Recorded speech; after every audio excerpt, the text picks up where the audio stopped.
Reference centres हम लोगों ने डेटा सेंटर्स पढ़ लिए हैं यूनिट 3 का MLIA10 का। अभी हम लोग MLIA101 रेफरल सेंटर हम लोगों को पढ़ना है। बुक हम रीड कर रहे हैं, सिर्फ बुक रीड कर रहे हैं। सेकेंड रिवीजन में हम लोग जो सिर्फ की पॉइंट्स हैं उसका ही मैं वीडियो बना करके भेजूँगा, तो जिसको बुक रीड करना हो वही रुके। रेफरेंस सेंटर क्या होता है? Information centres like libraries have been providing reference services from documentary sources in order to meet users information requirement. User के रिक्वायरमेंट के अनुसार लाइब्रेरी रेफरेंस सर्विस देता है। Sometimes the users information needs may also be made by referring them to resources of other libraries. कई बार libraries के पास वो informations नहीं होते हैं जो यूजर चाहता है, तो बोलते हैं भैया दूसरे लाइब्रेरी में चले जाइए। इसको बोलते हैं referral services. In this way the library can assist the user in negotiating source of information available some other library to fulfil information need. तो दूसरे लाइब्रेरी में जाने के लिए निवेदन करते हैं, निगोशिएट करते हैं, या बोलते हैं कि आप चले जाइए दूसरे लाइब्रेरी में। The above act is the basis referral concept and the service provided the user called referral service. Referral service let you first know, तो यहाँ पे इसको अंडरलाइन आप कर लीजिएगा।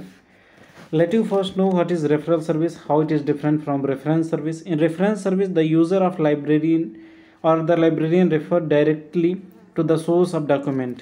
रेफरेंस सर्विस में डायरेक्ट बोल देता है कि ये सोर्स है, ये डॉक्यूमेंट है, वहाँ पे आप जाओ उसको ले लो। लेकिन referral service direct the inquire to source of the information which may be either a document or the organisation or individual. Referral में क्या होता है कि या तो वो बोल देगा कि यहाँ से आपको इन्फॉर्मेशन मिलेगा, इन्फॉर्मेशन नहीं बताता, इन्फॉर्मेशन का सोर्स बताता है कि यहाँ से आपको मिल सकता है। तो वो इंडिविजुअल हो सकता है, कोई व्यक्ति हो सकता है, कोई ऑर्गेनाइजेशन हो सकता है, कोई डॉक्यूमेंट होता है। तो दोनों में ये डिफरेंस होता है। बड़ा कन्फ्यूजन होता है, कई बार पूछा गया है रेफरेंस और रेफरल सर्विस में डिफरेंस। ट्रेडिशनली मतलब प्राचीन काल में library science one dependence on the house availability of sources. In referral services, the house may be vary from documentary sources in the vast knowledge available in the individual specialist as expert located outside the room. प्राचीन काल में क्या होता, library में जितनी चीज़ें होती थी उतने पे ही यूजर्स को इन्फॉर्मेशन मिल सकती थी। या तो उसे चाहिए होता था तो इंडिविजुअल के पास होता था, स्पेशलिस्ट या एक्सपर्ट के पास हो सकता है, एक्सपर्ट के पास हो सकता था। तो यही चीज़ है। लेकिन अब ऐसी बात नहीं रही, अभी इंफॉर्मेशन मिल सकते हैं। डेफिनेशंस क्या है? एक हेराल्ड लाइब्रेरी ग्लोसरीज करते हैं। An organisation for directing researchers for information and data to appropriate sources such as libraries, information evaluation centre, documents and documentation centre, individual. A referral centre does not supply data और document. Main चीज़ ये है, an organisation for directing researchers for information and data to appropriate sources, बस इतना ही ये बोलना चाहते हैं। और ये भी आप लिख देना है, referral centre do not supply data और डॉक्यूमेंट।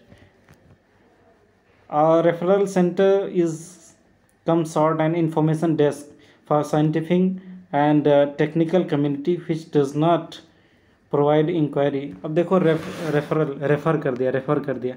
हॉस्पिटल में आपने ये वर्ड सुना होगा, तो वो एक हॉस्पिटल दूसरे हॉस्पिटल को रेफ़र कर देते हैं। तो जो रेफरल हॉस्पिटल होता है वो कुछ काम नहीं करता, वो बोलता है वहाँ चले जाओ, बस हमारे ज़िले में काम नहीं हो रहा है तो दूसरे बड़े ज़िले में चले जाओ।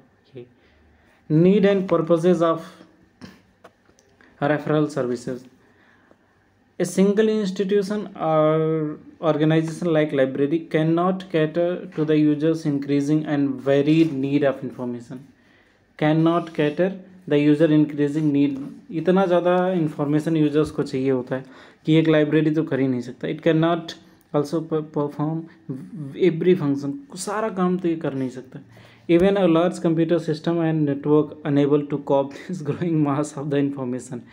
एक कंप्यूटर और एक बहुत बड़ा नेटवर्क भी सारे डाउट्स को क्लियर नहीं कर सकता। इग्नू पूरा इतना बड़ा तंत्र है, वो आपके डाउट्स क्लियर नहीं कर पाया, तो फिर एक छोटी सी लाइब्रेरी तो छोड़ ही दो। जबकि ये अरबों खरबों सब डकार करके बैठे होते हैं, इतना ज़्यादा अरबों खरबों का ये लोग पैसे लेते हैं, इतने स्टूडेंट्स हैं, उनकी फीस प्लस गवर्नमेंट्स के फंडिंग वगैरह हर चीज़ ये लोग डकार करके बैठे होते हैं, और वो आप तक इन्फॉर्मेशन नहीं दे पा रहे हैं। Even the large computer system and networks enable this calls for division of labor of information handle। तो इसीलिए डिवीज़न ऑफ लेबर कर देते हैं कि अपने काम को बांट देना कई जगहों पे। A switching and control mechanism introduce to ease this complexity of the information handling activity. ये जो कॉम्प्लेक्स बहुत ही ज़्यादा जटिल बहुत ही ज़्यादा कठिन होता था यूज़र को, उसको आसान बनाने के लिए किया गया।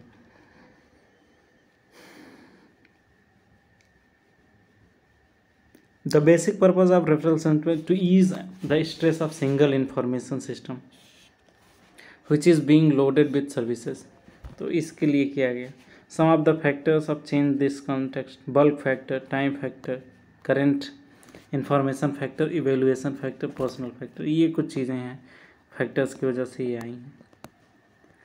अगला है ये फंक्शंस ऑफ रेफरल सर्विस, क्या क्या ये काम करते हैं। ये भी टू कलेक्ट, फिर उसको टू प्रिपेयर, फिर to guide, to function as intermediary. बस टू कलेक्ट क्या कलेक्ट करते हैं भैया? वर्ल्ड वाइड इंफॉर्मेशन कलेक्ट करते हैं about information sources within the subject, ठीक है, और मिशन। प्रिपेयर क्या करते हैं? Comprehensive inventory of the types of information services available from these sources, ये इन्वेंट्री तैयार करते हैं। उसके बाद क्या करते हैं? गाइड करते हैं यूजर्स को appropriate sources where from the required data information may be obtained between inquire। और ये फंक्शन इंटरमीडिएटरीज किसके बीच में? इंक्वायर और ऑर्गेनाइजेशन, यूजर और ऑर्गेनाइजेशन के बीच इंटरमीडिएरी के दलाल का काम करते हैं। तो बिचौलिया दलाल इसका काम करते हैं। Basic task of referral centre, इसका टास्क क्या होता है? To take stock of all significant information sources like physical science, ये सब होता है। टू कंपाइल डायरेक्टरीज, तो ये स्टॉक्स इकट्ठा करते हैं, फिर उसको कंपाइल करते हैं। फिर to analyse the operation relationship between, ये काम करते हैं। डिफरेंस क्या होता है लाइब्रेरी और रेफरल सेंटर के बीच में? लाइब्रेरी क्या करता है? Provides not only sources of information but also documents as well as needed information, ये सारा कुछ कर देता है। लेकिन रेफरल सेंटर क्या करता है? सिर्फ सोर्स बताता है कि भैया जाओ वहाँ पे मिल जाएगा। लाइब्रेरी क्या करता है? Stock primary secondary tertiary literature, ये स्टॉक रखता है। लेकिन रेफरल क्या करता है? स्टॉक ओनली एक्सेस टूल, ये सिर्फ ऐसे चीज़ों को स्टॉक रखते हैं कि सोर्सेज पता चल जाए किसी चीज़ का, बस सोर्स ये लोग बता देते हैं कि वहाँ जाओ ये सोर्स में ये चीज़ें मिल सकता है, डायरेक्शन बता देते हैं, लेकिन लाइब्रेरी वाले घर तक पहुँचा देते हैं।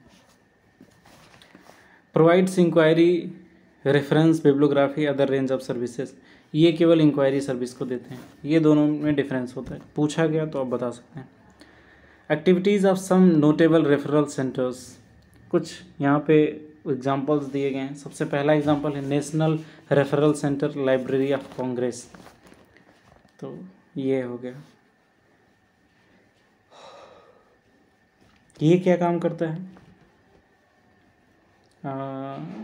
Science and technology referral centre is science and technology of Library of Congress was started 1963।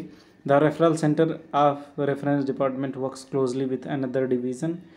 This is designed and developed as clearing house. It facilitate comprehensive coordination access nations resources. तो ऐसे आपको बना करके लिख देना है कि रेफरल सेंटर क्या काम करता है, बस। Referral centre services of UNEP, United Nation Environmental Programme. Of course जब ये इन्वायरमेंटल प्रोग्राम है तो इन्वायरमेंट से रिलेटेड ये काम कर रहे हैं। इज़राइल वाला है लेकिन इसको छोड़ ही देते हैं, इज़राइल का क्या पढ़ेंगे। ये दो इंपॉर्टेंट है, national reference centre library of congress और दूसरा UNEP वाला। और information referral service centre INRS, तो the wide initiative web of information development वो launched by united nation developed program UNDP, तो उससे रिलेटेड इनका ये है, देख सकते हैं आप लोग। डेयर का एक बार पढ़ लेते हैं, कई बार ऐसे पूछ लेता है। डेयर क्या होता है? UNESCO social and human science data documentation centre increases international cooperation in social sciences. ये डेयर जो है इससे रिलेटेड है, social sciences by exchange of information. It supports the social and humanity science information documentation programme of UNESCO. ये UNESCO के द्वारा प्रसिद्ध। It serves as clearing house के रूप में काम करता है रिलेवेंट यूनेस्को डॉक्यूमेंट्स का। It also works as information centre for specialist government. वही चीज़ सब लिखेंगे। अब ये डेयर का डेटाबेस कुछ है, इन्होंने 48,000 रिकॉर्ड किए हैं, 4800 रिकॉर्ड किए हैं। पेंटिंग सोशल साइंसेस रिसर्च का ये थोड़ा सा अपना बड़प्पन का काम कर रहे हैं। जैसे इग्नू में वो कन्वोकेशन होता है ना, तो बोलते हैं कि हमारे यहाँ से इतने छात्र पास किए और हमने यहाँ से पूरी दुनिया में फैलाया, लेकिन वो कभी नहीं बताते हैं कि वहाँ से कितने बच्चों का बैग आया, कितने बच्चे फेल हो गए, कितने बच्चों को बुक नहीं मिला, कितने बच्चे एग्ज़ाम नहीं पास कर पाए, कितने बच्चों को ID कार्ड इशू नहीं हो पाए, कितने बच्चों का एग्जामिनेशन सेंटर वो दिल्ली में रहते थे तो उनको चेन्नई का मिल गया। ये सब वो नहीं बताते। तो ऐसे ही ये भी अपनी प्रशंसा कर रहे हैं। Online periodicals, internet access of full text articles of about 700 scientific periodicals in the social and human sciences with subject index, title index. इनके कुछ पब्लिकेशंस है world dictionary, human rights, research and training, world directory of Peace Research and training institutions, world directory of human rights research and training institutes. ये हो गया online data में African south. ये कुछ चीज़ें हैं रेफरल सेंटर्स के बारे में। तो मैंने ये पूरा यूनिट आपका ख़त्म कर दिया डेटाबेसेस हैं रेफरल सेंटर में। सेकेंड रीडिंग में हम लोग इस की पॉइंट्स को कर लेंगे, ओनली की पॉइंट्स को, जैसा कि कुछ वीडियोस में मैंने पहले कर रखा है। सो आई होप आपको अच्छा लगा होगा, नहीं भी लगा होगा तो भी पढ़ना पड़ेगा। धन्यवाद।